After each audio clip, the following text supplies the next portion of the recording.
name is Shorupan. I'm the CEO and co-founder of Nvest, the parent company behind Global Exchange. In today's video, we're going to discuss what is a utility token and how does it actually work for the customer. So to illustrate this, I'm going to give an analogy, one that is not related to cryptocurrency, because really a utility in a cryptocurrency or a utility token has already been manifested in other walks of life. And by understanding that analogy, you'll be able to have a better comprehension of why a utility is so important to any token that you may launch. So the best way to understand a utility token is thinking about it as a pre-sale.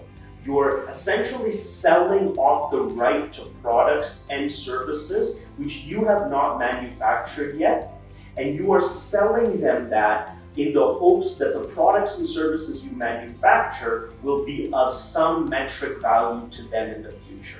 And so a very common example for this is cruises. If you've ever been on a cruise, the cruise company or the cruise promoter will go out and pre-sell all of the tickets to the cruise long before the cruise is finalized or it's official.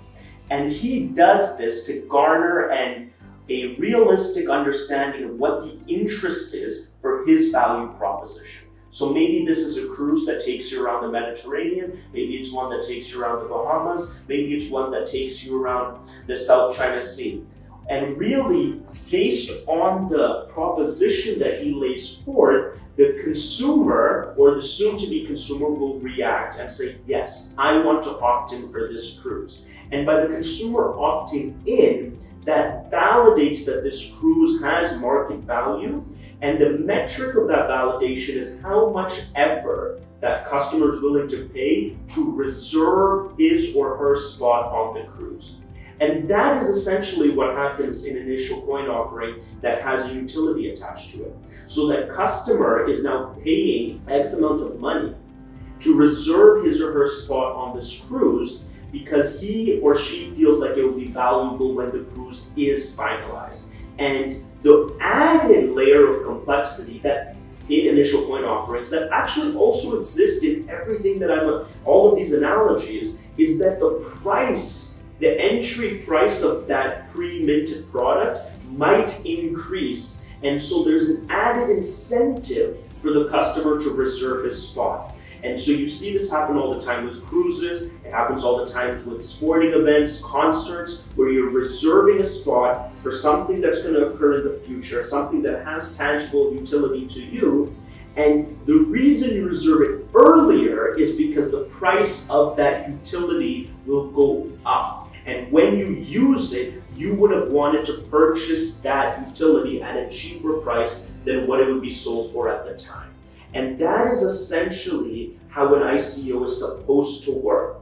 You have a value proposition. This value proposition is not validated by the market yet. You're presenting a new idea, you're presenting a new blockchain, you're presenting a new protocol. You then take that to the market and say, this is what is coming. And then the audience, the consumer audience, can opt in to reserve their right to utility. That utility could be a cruise, it could be something like, I want to reserve a certain amount of dollars. If it was a shopping company, reserve a certain amount of dollars that I would be used to shop later, because the value of me reserving that right now is bound to go up. Now, if we examine why the value would go up, well, why does the value go up on a cruise or a concert ticket? It's because as we get closer to the time of the event, more demand is there for that utility. And if there's more demand there, you now create a secondary market where people are willing to buy tickets at a higher price or buy cruise reservations at a higher price from someone who's already purchased them.